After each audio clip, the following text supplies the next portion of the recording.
Cette méditation, je vous invite à que nous puissions proclamer et publier les paroles de l'introïte pour ce deuxième dimanche après l'Épiphanie.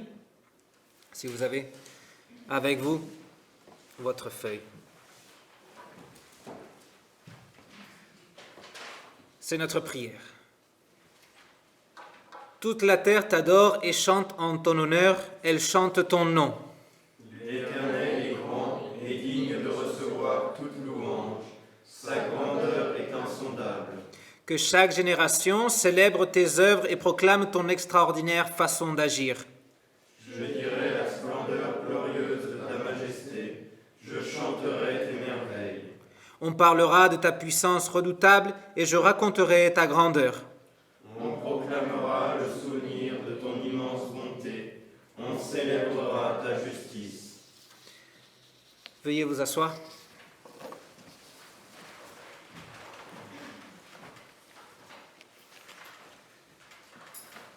Nous trouvons dans l'évangile de ce jour le récit présentant le premier missionnaire de Jésus. Il s'agit d'André. Non, ce n'est pas un des apôtres dont on parle le plus souvent. Non? Mais après avoir entendu Jean parler de Jésus et dire que Jésus était l'agneau de Dieu, après avoir rencontré Jésus, après avoir passé un temps avec lui, André est allé chercher Simon, son frère de sang. Il est allé lui raconter qu'il avait trouvé le Messie, celui dont parle l'Écriture, celui qui venait établir la paix avec Dieu, celui qui venait pour obtenir le pardon des péchés et la réconciliation. André n'a pas seulement parlé de Jésus à son frère Simon, il l'a aussi conduit vers Jésus pour que ce même Simon puisse lui-même le rencontrer. Simon, celui que nous connaissons mieux comme l'apôtre Pierre, a été amené à Jésus par son frère André. André n'avait pas les réponses à toutes les questions. Mais il avait trouvé le Messie et il ressentait ce besoin d'en parler. Il ressentait le besoin que ses proches rencontrent Jésus tout comme lui. Pourquoi ce besoin de partager Jésus ? Pourquoi ce besoin d'en parler ? Pourquoi cette envie de conduire ceux qu'il aime vers Jésus ? Pourquoi vouloir que les autres aussi puissent rencontrer Jésus ? Et pour mieux comprendre cette nécessité, que ressent André en amenant son frère à Jésus, nous allons aussi examiner un autre personnage très important dans la Bible, et c'est le roi David, le prophète David. Celui qui a écrit le psaume 42, qu'on a chanté au début, celui qui a écrit le psaume 51, qu'on a chanté aussi, celui qui a écrit le psaume 145, dont on a tout à l'heure partagé quelques versets, et c'est celui aussi qui a écrit le psaume 40. Et dans ce psaume 40, on va trouver la réponse à cette question sur pourquoi ce besoin de parler de Jésus. Je vous lis les 11 premiers versets du psaume 40. « J'avais mis en l'Éternel mon espérance, et il s'est incliné vers moi, il a écouté mes cris. Il m'a retiré de la fosse de destruction, du fond de la boue, et il a dressé mes pieds sur le roc. Il a affermi mes pas. Il a mis dans ma bouche un cantique nouveau, une louange à notre Dieu. Beaucoup l'ont vu et ont eu de la crainte, et ils se sont confiés en l'Éternel. Heureux l'homme qui place en l'Éternel sa confiance et qui ne se tourne pas vers les hautains et les menteurs. Tu as multiplié, Éternel, mon Dieu, tes merveilles et tes desseins en notre faveur. Nul n'est comparable à toi. Je voudrais les publier et les proclamer, mais leur nombre est trop grand pour que je les raconte. Tu ne désires ni sacrifice ni offrande, tu m'as ouvert les oreilles. Tu ne demandes ni holocauste, ni victime expiatoire. Alors je dis, voici, Je viens avec le rouleau du livre écrit pour moi. Je veux faire ta volonté, mon Dieu, et ta loi est au fond de mon cœur. J'annonce la justice dans la grande assemblée. Voici, je ne ferme pas mes lèvres, Éternel. Tu le sais, je ne retiens pas dans mon cœur ta justice. Je publie ta vérité et ton salut. Je ne cache pas ta bonté et ta fidélité dans la grande assemblée. Toi, Éternel, tu ne refuseras pas tes compassions. Ta bonté et ta fidélité me garderont toujours. Pourquoi André et David ressentent cette nécessité de partager leur foi et de conduire d'autres personnes à la rencontre de Jésus, de leur Dieu? Tout commence par l'expérience de leur rencontre personnelle avec Dieu. Une expérience qui n'est rattachée ni à un événement surnaturel, ni à un événement mystique ou miraculeux. Si bien tout ce qui a à voir avec Dieu garde une dimension de mystère et ça possède toujours une connotation miraculeuse, André n'a pas été le bénéficiaire d'une guérison ou d'un miracle. Il n'avait pas encore vu Jésus expulser des démons. Jésus n'avait pas encore fait ce genre de miracle et cependant André parle de lui comme le Messie, comme le Dieu sauveur. David dit dans le psaume 40 que tout a commencé en mettant son espérance en Dieu. David a entrepris le chemin de la foi. Il a essayé le chemin que Dieu propose.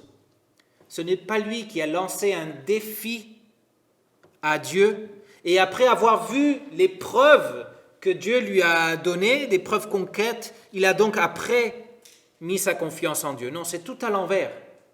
Tout a commencé avec l'appel de Dieu, la promesse de Dieu.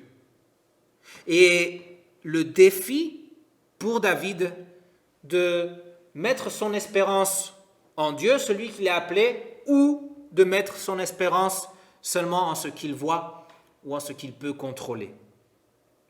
Après son expérience personnelle avec celui qu'il a appelé, David lance cette sentence: « Heureux l'homme qui place en Dieu sa confiance ». Pourquoi est-il arrivé à cette conclusion?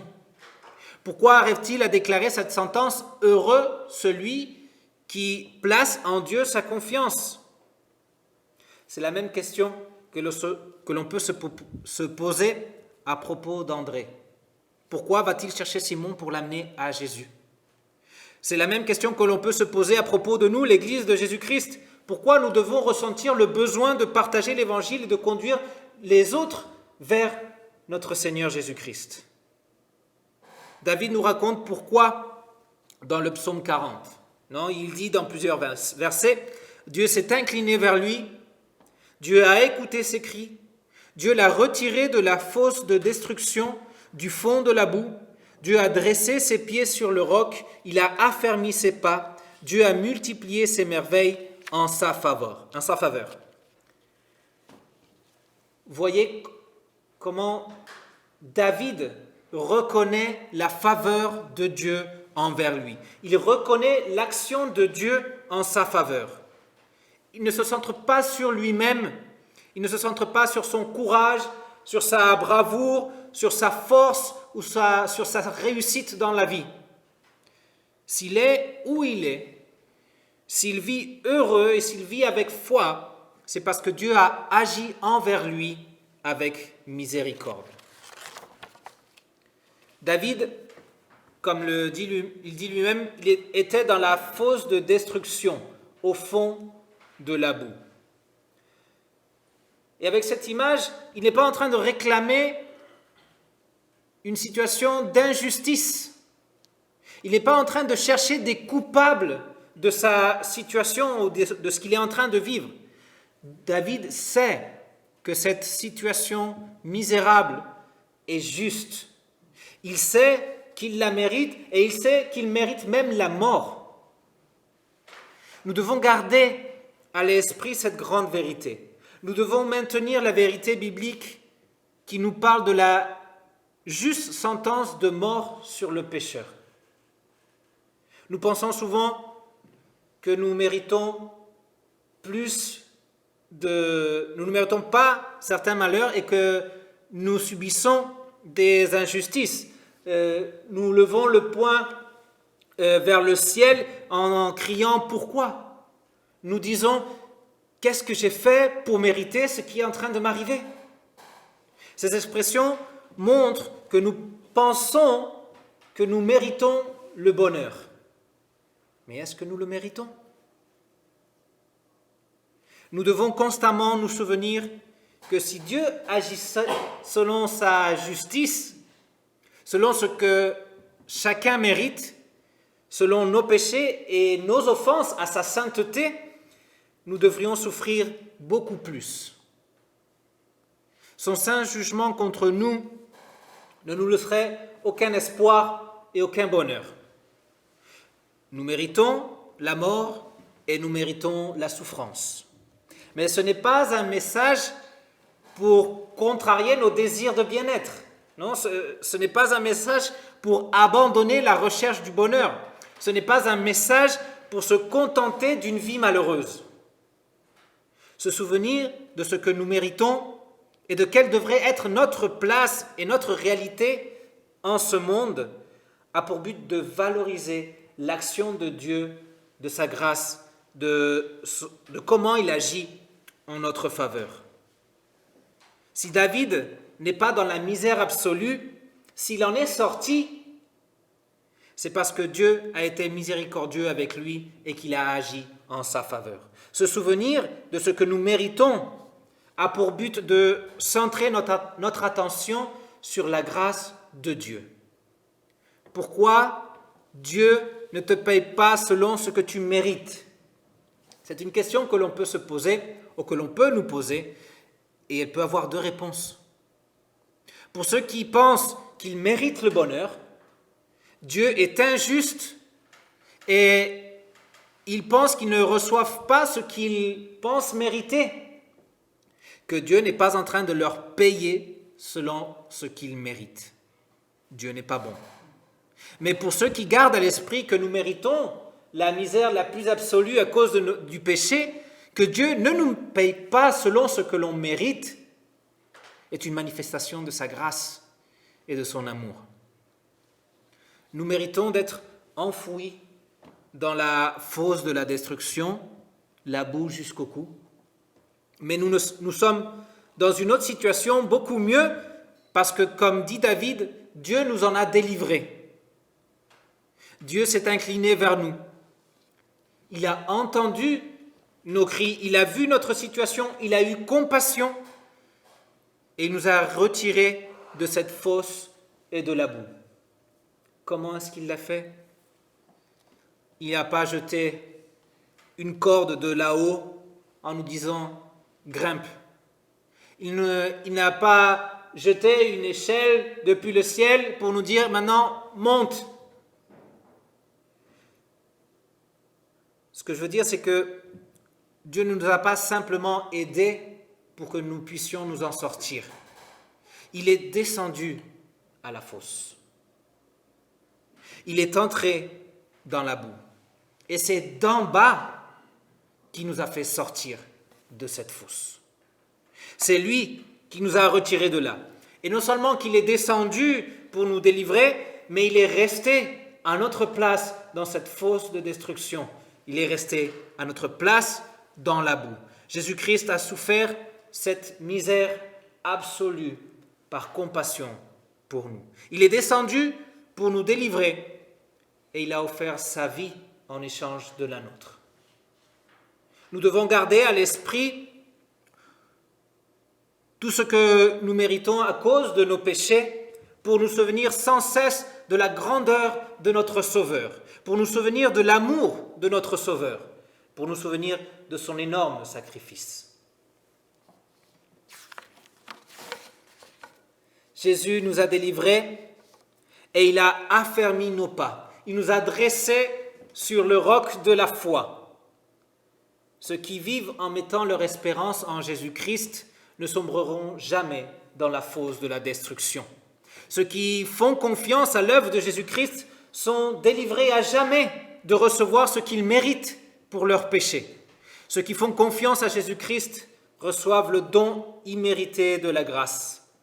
Ceux qui mettent leur foi en Jésus-Christ sont conscients que Dieu agit avec miséricorde envers eux. Ceux qui mettent leur foi en Jésus-Christ ont la pleine assurance du salut. C'est pourquoi, comme David, nous pouvons dire « Heureux l'homme qui place en l'Éternel sa confiance. Heureux, moi, qui ai été délivré de la destruction et de la conséquence de mes péchés. » David nous raconte dans le psaume 40 que tout cela est la raison de sa louange et de son témoignage. David nous dit qu'il a un nouveau cantique dans sa bouche, un chant de louange qui exprime sa joie d'avoir été bénéficié par la grâce de Dieu. C'est une expression bien différente à celle qu'on entend d'habitude. Nous entendons souvent les gens se plaindre de leur sort, de ce qui leur arrive. Mais celui qui sait qu'il mérite véritablement ce qui est en train de lui arriver et qui se réjouit d'avoir reçu le don immérité de la grâce de Dieu, celui-là a une expression différente. Celui-là exprime sa louange à Dieu pour sa grâce. Ce n'est pas seulement le fait de penser qu'on pourrait être en train de vivre quelque chose de pire encore de ce qu'on est en train de vivre. Il ne s'agit pas de se consoler avec le malheur des autres autour de nous, mais plutôt de se réjouir de l'action de Dieu en notre faveur, en Jésus-Christ. Donc, la louange est une nouvelle expérience de celui qui vit en Jésus-Christ, de celui qui sait d'où il a été retiré, d'où il a été sauvé. David parle aussi de l'obéissance comme une réponse à la grâce de Dieu. La grâce de Dieu l'a percuté, l'amour de Dieu l'a envahi et il répond à cela en consécration. Il désire maintenant faire la volonté de Dieu. Il désire avoir la loi de Dieu au fond du cœur. Et par cette nouvelle réalité, il veut aussi rendre grâce à son Sauveur. L'obéissance à la loi de Dieu est aussi un geste de louange, de reconnaissance, de gratitude face à la grâce de Dieu en Christ. Et nous aussi, qui avons été délivrés par la grâce de Dieu en Jésus-Christ, nous devons aimer sa loi et lui obéir pour exprimer notre amour envers lui et notre reconnaissance. Comme David, nous pouvons confesser notre assurance que Dieu ne nous refusera pas ses compassions. Nous pouvons avoir cette certitude grâce à Jésus-Christ et à la réconciliation qu'il a établie. Nous pouvons avoir l'assurance d'être gardés toujours par la bonté et la fidélité de Dieu. C'est une promesse qui est garantie par la nouvelle alliance, l'alliance que Jésus a établie par le sang qu'il a répandu. Notre Seigneur Jésus-Christ devient le centre de toute joie et l'espérance que nous pouvons avoir. David ajoute que cette expérience de la grâce de Dieu, c'est ce qui le pousse à publier et proclamer les merveilles et les desseins de Dieu en sa faveur. Cette expérience de la grâce de Dieu lui fait désirer annoncer la justice et ne pas la retenir pour lui tout seul dans son cœur. Il ne peut garder cette joie pour lui seul. Il désire publier la vérité de Dieu et son salut. Il ne peut pas cacher la bonté et la fidélité de Dieu devant les autres. Il désire que tout le monde sache qui est son Sauveur et comme il agit avec miséricorde envers tous et non seulement envers lui. Cette expérience de David le pousse à la mission. Il désire conduire ceux qui sont autour de lui vers son Seigneur pour qu'ils puissent vivre cette même expérience, pour qu'ils puissent expérimenter la grâce, la délivrance, une vie de joie, d'assurance et d'espérance. Lui-même le dit dans le psaume 40. Attendez que je le retrouve parce que je ne l'ai pas marqué. Beaucoup l'ont vu et ont eu de la crainte et ils se sont confiés en l'Éternel. Heureux l'homme qui place en l'Éternel sa confiance. Il a conduit à beaucoup d'autres vers Jésus, vers son Sauveur, vers son Seigneur. C'est aussi pourquoi André cherche son frère Simon pour partager avec lui l'immense joie qu'il ressent d'avoir trouvé le Messie. André veut que son frère de sang, puisse rencontrer Jésus, celui qui délivre de la fosse de la destruction, celui qui apporte la paix et la réconciliation avec Dieu. C'est avec un cœur rempli de joie et de louange qu'André veut conduire son frère Simon vers le Seigneur, pour que Simon puisse vivre lui aussi cette merveilleuse expérience. Et c'est ce qu'il vivra. Parce que Simon est Pierre, l'apôtre, le serviteur de notre Seigneur. Vivez-vous cette merveille, cette relation avec Jésus-Christ? Avez-vous à l'esprit la délivrance avec laquelle Jésus vous a bénéficié? Est-ce que vous vous souvenez toujours de ce que vous méritez véritablement? Est-ce que vous êtes toujours conscient de la grâce qui vous a été accordée par le pardon? Avez-vous à l'esprit le grand prix que Jésus a payé pour votre salut? Gardez-vous dans votre cœur l'immense sacrifice que Jésus a fait en prenant votre place dans la fosse de la destruction? Est-ce que cet amour de Jésus vous réjouit au fond du cœur? Est-ce que vous désirez exprimer votre louange au Seigneur Jésus-Christ pour avoir eu compassion de vous? Est-ce que vous voulez exprimer votre reconnaissance en menant une vie d'obéissance et de consécration? Est-ce que vous voulez que ceux qui vivent autour de vous puissent eux aussi vivre cette même joie du salut, cette joie de la grâce et de l'amour de Jésus-Christ? Est-ce que vous voulez que ceux qui sont autour de vous vivent cette rencontre significative avec Jésus tout comme vous? Faites comme André, faites comme David, et Dieu le fera réalité. Que la paix de Dieu, qui surpasse toute intelligence, garde vos cœurs et garde vos pensées en Jésus-Christ, l'auteur de votre rédemption, pour que vous viviez en toute joie, en publiant et en partageant l'exploit de celui qui offre gratuitement et à tous la vie éternelle. Amen.